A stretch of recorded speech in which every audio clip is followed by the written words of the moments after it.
오늘도 이 새벽에 하나님의 평강과 축복이 여러분과 함께 하시기를 주님의 이름으로 축원합니다. 오늘 갈라디아서 6장 1절부터 18절까지 말씀으로 십자가만 자랑하라, 십자가만 자랑하라, 이런 제목으로 말씀의 은혜를 나누고자 합니다. 예수님은 마태복음 7장 16절로 18절에서 다음과 같이 말씀하십니다. 같이 읽습니다. 그들의 열매로 그들을 알지니 가시나무에서 포도를 또는 엉겅퀴에서 무화과를 따겠느냐. 이와 같이 좋은 나무마다 아름다운 열매를 맺고 못된 나무가 나쁜 열매를 맺나니 좋은 나무가 나쁜 열매를 맺을 수 없고 못된 나무가 아름다운 열매를 맺을 수 없느니라. 아멘. 예수님은 좋은 나무가 아름다운 열매를, 못된 나무가 나쁜 열매를 맺는다고 분명하게 말씀하고 계십니다. 우리는 이 사실에 관하여 갈라디아서 5장 19절부터 21절에서 육체의 일과 22절과 23절에서 성령의 열매를 통해서 볼 수 있습니다. 못된 나무와 좋은 나무의 열매에 관하여 바울은 육체의 일과 성령의 열매라는 개념으로 우리에게 설명하고 있는 것이죠. 그러므로 갈라디아서 6장에서 바울은 이런 표현을 많이 합니다. 너 자신을 살펴보아 각각 자기의 일을 살피라, 이렇게 권면하고 있습니다. 우리는 주님 앞에 서는 그날까지 자신의 삶을 살펴봐야 됩니다. 내가 지금 바른 길을 가고 있나? 내가 정말 하나님의 부름받은 목사로서 주님이 주신 사명을 잘 감당하고 있나? 내가 하나님의 자녀로서 또 강경제일교회 성도로서 내가 성도에 합당한 삶을 살고 있나? 자신을 살펴봐야 된다는 거죠. 내가 생명의 길을 걸어가고 있는지 사망의 길을 가는지 말입니다. 너무 늦게 이 길을 살피면 우리는 돌이킬 수 없는 상황에 빠지게 됩니다. 어떤 경우에도 잊지 말아야 하는 중요한 점은 우리가 심은 대로 거두게 된다는 사실입니다. 저는 우리 사랑하는 성도 여러분들이 잘 심으셔서 좋은 열매 거두게 되기를 주님의 이름으로 축원합니다. 첫 번째 1절 보시면 온유한 심정으로 자기 자신을 살펴보아 시험을 받을까 두려워해야 합니다. 신앙생활을 하면서 시험을 받는 것은 이상한 일이 아니죠. 학생들이 학교를 다니는데 선생님 왜 중간고사, 기말고사를 봐요? 우리 그냥 선생님 재밌게 그냥 학교생활 해요. 이러면 얼마나 좋겠어요, 그죠? 근데 학생이 중간고사, 기말고사 시험을 봐야 자기 실력을 평가하고 또 여러분 시험 공부하다가 사실 공부를 많이 하거든요. 예수님도 공생애의 삶을 시작하시면서 성령에게 이끌려 광야에서 마귀에게 시험을 받으셨습니다. 그렇다면 이 시험의 문제를 우리는 어떻게 해야 할까요? 자, 1절 같이 읽습니다. 형제들아, 사람이 만일 무슨 범죄한 일이 드러나거든 신령한 너희는 온유한 심령으로 그러한 자를 바로잡고 너 자신을 살펴봐 너도 시험을 받을까 두려워하라. 아멘. 바울은 어떤 사람이 어떤 죄에 빠진 일이 드러나면 성령의 인도하심을 따라 사는 사람이 온유한 마음으로 그런 사람을 바로 잡아주고 스스로 살펴서 유혹에 빠지지 않도록 조심해야 한다고 말하고 있습니다. 우리는 여기서 공동체성을 보게 됩니다. 즉 어떤 사람이 무슨 범죄한 일이 드러났을 때 그를 방치하거나 버리지 않는다는 거죠. 우리가 강경제일교회라는 이 공동체 안에서 우리가 한 가족이 되어서 살아가거든요. 그러면 우리가 같이 신앙생활하는 사람이 어떤 사람이 시험이 들었다, 또 어떤 인생의 문제 가운데 빠져있다, 그러면 나 몰라라 하지 말라는 거예요. 우리가 그들에게 사랑을 가지고 다가가 줘야 된다는 것이죠. 온유한 심령으로 그러한 사람을 바로 잡아주라는 거예요. 알아서 하겠지. 여러분 우리 주변에서 교회 잘 나오다가 어느 순간 교회 안 나오는 분들이 있어요. 그게 추적해 보면은 어떤 이유가 있거든요. 자, 그러면 자기가 알아서 하겠지, 나이가 한두 살이야, 이렇게 해서는 안 된다는 거죠. 성령의 감동을 받는 분이 다가가셔서 왜 그래? 무슨 일 있어? 어떤 문제야? 다가가서 이야기를 들어주고, 아, 그랬구나. 아유, 속상했겠네. 그러면서 뭐 예를 들어 자기 자신이 어떤 경험을 했다거나 또는 어떤 성령이 말하게 하시는 말을 따라 이야기를 해줘서 그 낙심한 사람이 새로운 마음의 결단을 하고 하나님을 떠나지 않도록 잡아줘야 된다는 것이죠. 그리고 이런 행동에는 자기 자신을 살피는 일도 포함됨을 잊지 말아야 됩니다. 왜냐하면 자신도 시험을 받을 수 있기 때문이죠. 그래서 사실은요, 우리가 신앙생활하면서 아유, 나는 뭐 이제는 기초 다 뗐습니다. 신앙생활은 기초 떼는 게 없거든요. 언제 시험 받을지 모릅니다. 그래서 우리가 항상 영적으로 깨어있지 않으면은 부지불식간에 선줄로 하는 자 넘어질까 조심하라. 주님이 그냥 하신 말씀이 아니죠. 그러므로 2절에서 공동체가 유지되는 비결을 바울은 이렇게 제시합니다. 같이 읽습니다. 너희가 짐을 서로 지라. 그리하여 그리스도의 법을 성취하라. 아멘. 우리가 그리스도의 법을 성취하는 비결이 무엇입니까? 그것은 짐을 서로 지는 거예요. 제가 우리 전사님들 참 칭찬해 주고 싶은 것은, 제가 이게 교회에 어떤 일을 할 때가 있어요. 뭐 예를 들어 뭐 거미줄을 친다거나 뭐 이렇게 쓰레기를 치우고 있다거나 이러면은 그냥 이렇게 지나치지는 않더라고요. 목사님, 저희가 하겠습니다. 늘 그 얘기를 하는 거예요. 저도 부목사 생활을 16년을 했기 때문에 그 마음을 알거든요. 사실은 이렇게 보면요, 쌩까는 친구들 많습니다. 담임 목사 눈에 안 띄려고 아주 일리 피하고 전리 피하고 안 보이는 것 같아요. 담임 목사는 뒤통수에도 눈이 있거든요. 그래서 우리 전사님들 참 사람들이 괜찮구나, 내가 그걸 많이 생각하죠. 신앙생활에서 지체의식을 가지는 것은 매우 중요합니다. 따라합시다. 우리는 한 몸이고 한 가족입니다. 아멘. 자, 그렇게 함으로 우리는 그리스도의 법을 완성하게 되는 거예요. 바울은 4절과 5절에서도 같은 맥락으로 이야기합니다. 같이 읽습니다. 각각 자기의 일을 살피라. 그리하면 자랑할 것이 자기에게는 있어도 남에게는 있지 아니하리니 각각 자기의 짐을 질 것이라. 아멘. 바울은 각각 자기의 일을 살피고 각각 자기의 짐을 지라고 이야기합니다. 이런 태도를 가질 때 믿음과 사랑의 공동체는 견실하게 세워져 가는 줄로 믿습니다. 우리 교회도 마찬가지예요. 주일에도 여러분 편안하게 이렇게 예배드리고 그러시잖아요. 근데 어떤 분들은 우리 뭐 장로님들도 그렇고 권사님도 그렇고 보니까는 차량 운행을 한단 말이에요. 아니, 여러분 누구나 와서 그냥 가만히 편안히 앉아서 예배드리고 싶지. 여러분 그 날씨라도 좋으면 괜찮지만 비 오고 이런 날 차량 운행한다는 게 쉽습니까?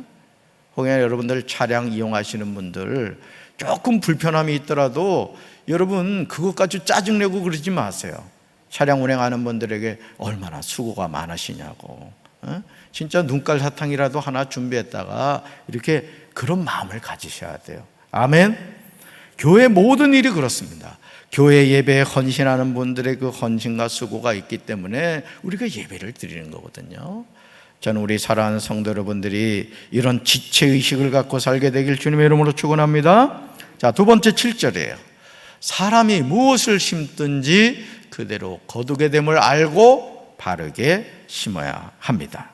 바울은 7절에서 아주 중요한 진리를 제시하죠. 같이 읽습니다. 스스로 속이지 말라. 하나님은 업신여김을 받지 아니하시나니 사람이 무엇으로 심든지 그대로 거두리라. 아멘. 세 번역으로 이 구절을 보시면 다인 것 같아요. 자기를 속이지 마십시오. 하나님은 조롱을 받으실 분이 아니십니다. 사람은 무엇을 심든지 심은 대로 거둘 것입니다. 심은 대로 거둔다는 말이 성경적인 내용이에요. 그러므로 우리는 바르게 잘 심어야만 합니다. 여러분이 오늘 이 새벽 기도에 나온 것도요, 잘 심기 위해서 나오신 거예요. 아멘? 편안하게 잠자고 싶지 누가 이 새벽에 나옵니까? 얼마나 피곤하세요? 여러분 얼굴에 써 있거든요. 매우 피곤함. 그런데도 심기 위해서 나온 겁니다. 심기 위해서.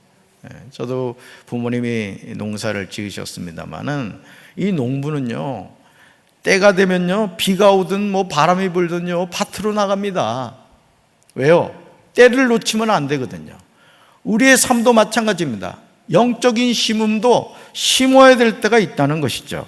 그렇다면 우리는 무엇을 심어야 할까요? 바울은 8절에서 대답합니다. 같이 읽습니다. 자기의 육체를 위하여 심는 자는 육체로부터 썩어질 것을 거두고, 성령을 위하여 심는 자는 성령으로부터 영생을 거두리라. 아멘. 꼭 암송하셔야 될 말씀이에요. 이 말씀. 바울은 지금 두 종류의 심음에 대해서 말합니다. 첫째 뭐라고요? 자기 육체를 위하여 심는 사람이에요. 대부분의 사람들이 이 심음만 합니다. 자기 육체를 위해서 심어요. 둘째요, 성령을 위하여 심는 사람입니다. 다른 심음이기에 거두는 것도 달라요. 먼저 육체를 위하여 심는 자는 뭘 거둔다고요? 육체로부터 썩어질 것을 거둬요. 성령을 위하여 심는 자는요, 성령으로부터 영생을 거둡니다. 저는 강경제일교회 모든 성도가 성령을 위하여 심는 자가 되셔서 성령으로부터 영생을 거두게 되시기를 주님의 이름으로 축원합니다. 그러나 이 심음은 절대 쉽지 않다는 거죠. 9절과 10절에 그 내용이 나와요. 같이 읽습니다. 우리가 선을 행하되 낙심하지 말지니 포기하지 아니하면 때가 이름에 거두리라. 그러므로 우리는 귀에 있는 대로 모든 이에게 착한 일을 하되 더욱 믿음의 가정들에게 할지니라. 아멘. 여러분, 포기는 어디라고요? 배추 포기실 때만 포기가 있어요. 포기하지 않으면 때가 이름에 거두리라. 바울은 우리가 선을 행할 때 낙심할 수 있음을 고백합니다. 여러분, 낙심할 수 있어요. 전도를 하다 보면은 그냥 삿대질을 하면서 이 코로나 상황에서 뭐 하는 짓이냐고. 사실 교회 안에서 성도들 가운데도요, 말은 하지 않지만 그런 생각을 가진 분들이 있어요. 근데 낙심하지 말라는 거예요. 왜? 하나님 기뻐하신 일이거든요. 아멘. 포기하지 말라는 거예요. 낙심이 될 때는 있다는 거예요. 바울도 그걸 인정해요. 포기하지 말라는 거예요. 왜냐하면 하나님의 때가 되면 거두게 되기 때문에 그렇습니다. 여러분, 하나님의 때예요. 하나님의 때에 거두는 우리 성도들 되길 주님의 이름으로 축원합니다. 자, 세 번째 14절입니다. 우리 주 예수 그리스도의 십자가 외에는 자랑할 것이 없음을 알아야 합니다. 타협과 박해는 반대가 되는 말입니다. 바울은 12절에서 박해를 받지 않기 위해서 할례를 받는 사람에 관하여 박해를 받지 않기 위해서 할례를 받은 사람에 관하여 기록하고 있어요. 자, 12절 같이 읽습니다. 무릇 육체의 모양을 내려 하는 자들이 억지로 너에게 할례를 받게 하면 그들이 그리스도의 십자가로 말미암아 박해를 면하려 함뿐이라. 아멘. 오늘도 십자가의 고난이 싫어서 외식에 빠지는 사람들이 얼마나 많습니까? 그러나 고난의 십자가 없는 영광은 없다는 거예요. 노 크로스, 노 크라운이에요. 저도 강경제일교회 담임 목사로 부임해서 때는 이런 고민합니다. 그냥 편안하게 그냥 목회나 하지 뭘 그렇게 그냥 거시기해, 이런 마음도 든다고요. 솔직히 그렇습니다. 여러분, 담임 목사가요, 교회를 이렇게 살핀다는 것이요, 이게 그냥 아무나 하는 게 아니에요.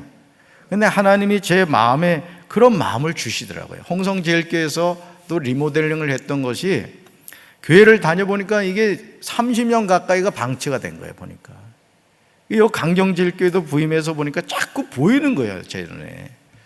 자, 보이면 뭐 해야 된다? 해야 된다. 그래서 하는 겁니다, 여러분. 그러니까 여러분, 그런 담임 목사의 마음을 아시고 같이 기도해 주시기 바랍니다. 그럼요, 하나님의 일은 기도하면 하나님이 다 할 수 있도록 물질도 주시고 사람도 붙여주시고 모든 상황을 그렇게 인도해 주세요. 할렐루야. 광야의 여정을 마쳐야 가나안 땅에 들어가게 되는 거예요. 광야의 코스가 없이 가나안 땅 못 들어갑니다. 신병 훈련을 받아야 군인이 자대 배치를 받는 거예요. 장교 교육을 받아야 장교로 인간을 하는 겁니다. 하물며 하나님의 자녀가 광야의 과정이 없이 가나안 땅 들어갑니까? 그러므로 신앙생활을 편하게 하겠다는 생각은 뭔가 대단히 오해하고 있는 거예요. 고난이 축복의 통로임을 기억하시기 바랍니다. 고난은 숨겨진 하나님의 축복인 거예요. 바울은 13절에서 할례의 모순에 관하여 제시합니다. 13절 같이 읽습니다. 할례를 받은 그들이라도 스스로 율법은 지키지 아니하고 너에게 할례를 받게 하려 하는 것은 그들이 너희의 육체로 자랑하려 함이라. 아멘. 바울이 말하는 모순이 무엇입니까?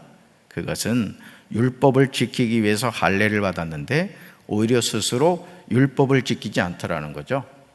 자, 오늘 버전으로 바뀔까요? 오늘날 버전으로.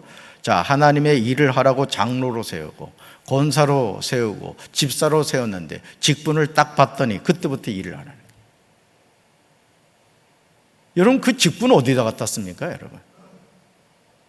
지금 바울이 말하고 있는 건 거예요. 할례를 받았는데 오히려 할례 받고 율법을 지키지 않더라.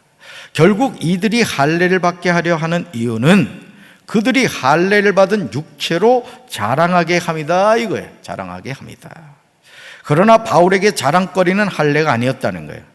그렇다면 바울의 자랑거리는 무엇이었을까요? 자, 14절에 나옵니다. 14절에 저와 여러분의 자랑거리가 되어야 돼요. 같이 읽습니다. 그러나 내게는 우리 주 예수 그리스도 십자가 외에 결코 자랑할 것이 없으니 그리스도로 말미암아 세상이 나를 대하여 십자가에 못 박히고 내가 또한 세상을 대하여 그러하니라. 아멘. 암송해야 될 말씀입니다. 십자가는 저주의 상징입니다. 예수님은 죄인을 위하여 저주의 십자가를 지셨습니다. 그런데 바울에게 자랑할 것은 주 예수 그리스도 십자가 외에는 결코 없었습니다. 왜입니까? 그리스도로 말미암아 세상이 바울에 대하여 십자가에 못 박히고 바울이 세상에 대하여 못 박혔기 때문입니다. 여러분, 우리가 하나님을 믿고 따라간다는 것은 뭡니까? 내가 죽는 거예요, 죽는 거.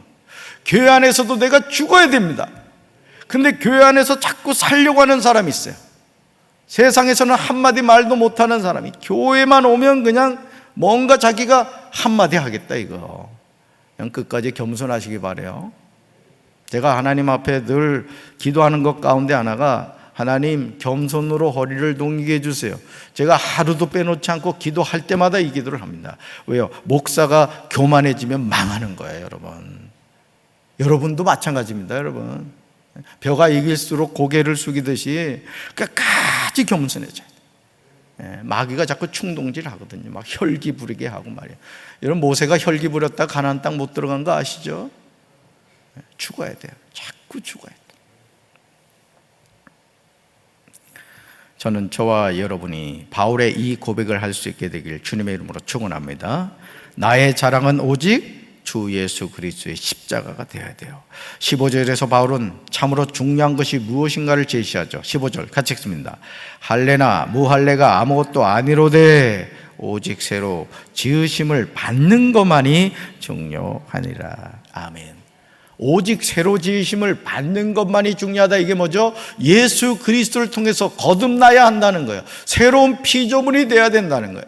여러분, 우리가 예수를 믿는다는 것은 뭐예요? 이전 것은 지나갔으니 보라 새 것이 되었도다. 새 것이 돼야 될 줄로 믿습니다. 새로운 피조물이 돼야 돼요. 바울은 육체의 외적인 표식인 할례 무할례는 아무것도 아니라고 강조합니다. 그러면서 중요한 것은 우리가 참으로 변화를 받아 새 사람이 되었느냐 하는 것이에요. 이거 끊임없이 새 사람이 돼, 새로운 피조물이 돼야 되는 거예요. 아멘. 네 번째로 17절입니다. 17절 같이 읽습니다. 우리가 우리 몸에 예수의 흔적을 지니고 살아야 합니다.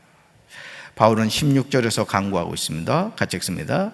이 표준을 따라 사는 사람들에게와 하나님의 백성 이스라엘에게 평화와 자비가 있기를 빕니다. 아멘. 사랑하는 성도 여러분, 어찌 그러지 않겠습니까?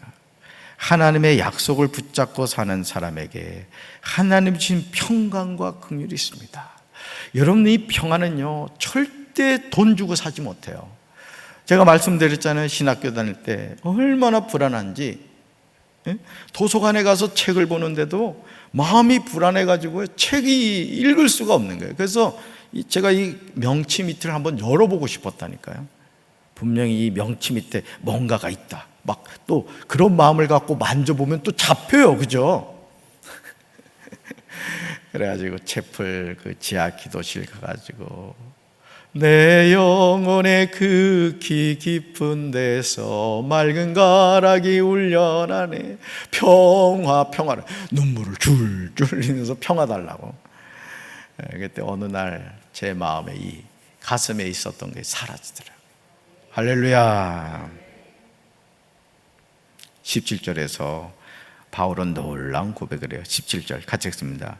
이후로는 누구든지 나를 괴롭게 하지 말라. 내가 내 몸에 예수의 흔적을 지니고 있노라. 아멘. 바울은 자기 몸에 예수의 상처 자국을 지니고 다닌다고 고백합니다. 이것은 복음이신 예수 그리스도를 위하여 받은 박해로 생긴 상처 자국을 뜻하죠. 복음 전하다가 막 돌에 맞기도 하고 막 채찍에 맞기도 하고 아주 험악했거든요, 사실은. 그러니까 하나님의 일을 하다 보면 그러거든요. 여러분도 주님의 몸된 교회에 와서 뭐 예를 들어서 청소를 하다가 또는 뭐 그죠? 뭐 하다 보면 상처를 입을 때가 있어요. 그러면 그거를 잘 이렇게 기억하셔야 돼요. 이거는 모년 몇 월 며칠 날 대청소하다가 다친 상처. 옆에다 써놓으세요. 예수의 흔적. 앞으로 이렇게 그 직분 줄 때는 그 흔적이 있는가 없는가를 봐야 될 것 같아. 자, 손 펴보세요. 신체 검사해가지고 예수의 흔적이 3개 이상은 돼야 된다. 그렇다고 또 일부러 자해하지 마시고요.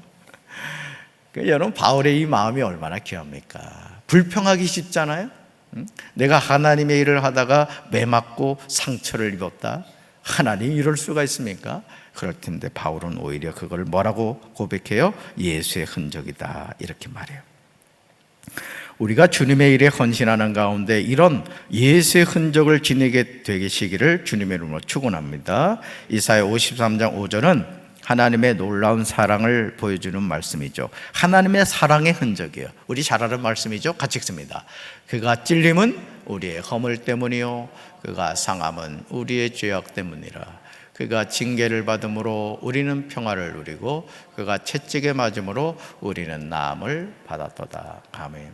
여러분, 그래서 예수님이요 부활하신 이후에 제자들을 만났죠. 자, 그랬더니 도마가 그 자리에 없었어요. 자, 제자들이 얘기합니다. 우리 예수님 만났어. 예수님이 찾아왔어. 그랬더니 뭐라 그래요? 내가 그 예수님의 손가락 상처, 옆구리 상처를 봐야만 내가 믿겠다 그러죠. 자, 며칠이 지난 후 예수님이 도마에게 나타나셨습니다. 뭐라고 하죠? 와서 봐라 이거예요. 도마 같은 사람 때문에 제가 볼 때는 여러분, 하나님이 예수님의 그 상처 없앨 수 있잖아요. 그런 사람들 때문에 예수님 상처를 못 없애신 것 같아. 그렇죠? 예수의 흔적 정말 중요하죠. 예수님이 찔리시고 상하시고 징계를 받으시고 채찍에 맞으신 이유는 죄인인 우리 때문이에요.